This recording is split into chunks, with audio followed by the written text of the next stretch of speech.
Supreme court के आदेश के बाद कुछ भी शेष नहीं रहता है और मैं ये पूछना चाहता हूँ। नियुक्ति की मांग को लेकर डीएलएड अभ्यर्थियों के द्वारा लगातार धरना प्रदर्शन किया जा रहा है।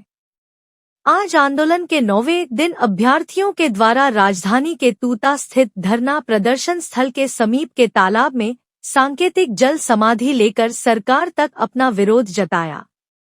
इस दौरान प्रदर्शन कर रहे अभ्यर्थियों ने कहा कि हमारी सिर्फ एक ही मांग है कि सुप्रीम कोर्ट और हाई कोर्ट के आदेश का पालन किया जाए।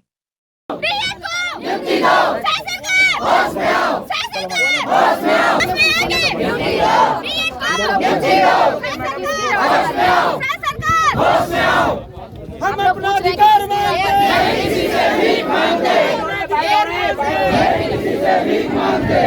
ये डिप्लोमा वाले साथी आज जल समाधि के लिए बैठे हुए हैं, जानते हैं इनकी क्या मांग है करके। भैया हमारे सिंपल सा मांग है, जो हाई कोर्ट सुप्रीम कोर्ट ने जो आदेश दिया था प्राथमिक शिक्षक में डिप्लोमा वाले को शामिल किया जाए, हम काउंसलिंग करा करके हमारी मांग है कि हमको नियुक्ति दिया जाए। और ये हम मांग जो है 1 साल से कर रहे थे, हम विवाद हो चुके हैं, तो आज यहाँ पर जल समाधि लेने के लिए आए हैं।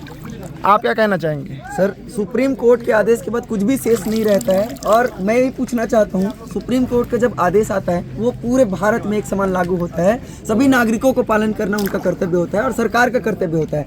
मैं पूछना चाहता हूँ कि अभी तक आदेश की अभी तक पालन नहीं हुई है। हमारा जो अधिकार है, हम यहाँ केवल सुप्रीम कोर्ट के आदेश की पालना के लिए आए हुए हैं, जो कि अभी तक वर्तमान सरकार, हमको 2 अक्टूबर से यहाँ बैठे हुए हो गए, लगातार हम इस प्रकार से धरने पर बैठे हैं, फिर भी हमारी कोई सुनवाई नहीं हुई है। आज विवश होकर के हमको जल सत्याग्रह करना पड़ा है और आज बहुत सारे पुलिस प्रशासन आए हैं, उनका धन्यवाद करते हैं, आभार करते हैं। लेकिन मैं बताना चाहूँगा, इस प्रकार से हम लोग रोज ही बैठ रहे हैं, इस प्रकार से रोज यहाँ स्नान कर रहे हैं, लेकिन यहाँ तक सरकार की बात कोई पहुँच नहीं रही थी। यहाँ तक कोई भी एक सिंगल नोटिस, ना ही उनके कोई प्रतिनिधि हमसे मिलने के लिए आए कि हमको कोई खुशी होती है। ये नवरात्रि का सीजन चल रहा है, नवरात्रि का पर्व चल रहा है, नारी शक्तियों का सम्मान करने का पर्व है, लेकिन आज नारी शक्ति के प्रतीक यहाँ माताएं बहनें इस प्रकार से आकर के जल सत्याग्रह कर रही, धरने स्थल पर वीरान भूमि पर बैठी हुई है। ये कहीं ना कहीं हमारे लिए दुर्भाग्यपूर्ण का विषय है। हम भी चाहते हैं कि हम अपने घरों में रहे, इस जो दशहरे है उसमें हम अपने परिवार वालों के साथ मनाएं। तो क्या सरकार से हाथ जोड़कर निवेदन कर सकते हैं कि हम अपने घरों में ये जो त्यौहार है, ये जो दशहरा है, उसको मना सकते हैं।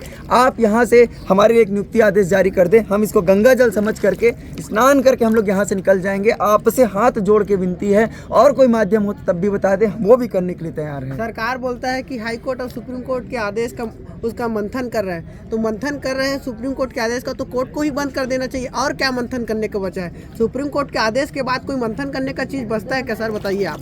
कितना समय हो गया हाई कोर्ट सुप्रीम कोर्ट को आदेश आए, और आदेश में क्या लिखा है? हाई कोर्ट के आदेश को आए आज 7 महीने हो गए सर, और हाई कोर्ट ने आदेश केवल इतना ही कहा था कि जो राजस्थान हाई कोर्ट और सुप्रीम कोर्ट ने पहले ही कहा था कि बीएड को प्राथमिक शिक्षक में शामिल नहीं किया जा सकता है। अगर उनको कर रहे हैं तो वो पूरी तरह से अवैध है, इलीगल है, असंवैधानिक है। इससे बच्चों की गुणवत्ता शिक्षा जो होती है, आर्टिकल 21A जो मौलिक अधिकार है बच्चों का, उसका उल्लंघन है। इसके आधार पर बीएड को बाहर किया गया था, और एक बार नहीं कई बार ये डिसीजन आया। उसके बावजूद भी लगातार हमारी कोर्ट के आदेशों की अवहेलना हो रही है और बीएड को नियुक्ति दी गई। बीएड को चलो नियुक्ति दे दी गई, हम नहीं कह रहे कि उनको हटा करके फेंक दो। आप चाहें, आपको अगर आपके पास पावर है, सुप्रीम कोर्ट से बड़ा पावर है, आप उनको उठा के कलेक्टर बना दो, डीएसपी बना दो, नेता बना दो, मंत्री बना दो, कोई दिक्कत नहीं हमको, लेकिन हमारे अधिकार के पद पर हमको यथाशीघ्र नियुक्ति दे, बस इतना ही निवेदन है सर। क्या इसी तरह के वीडियो देखने के लिए हमारे YouTube चैनल को सब्सक्राइब जरूर करें।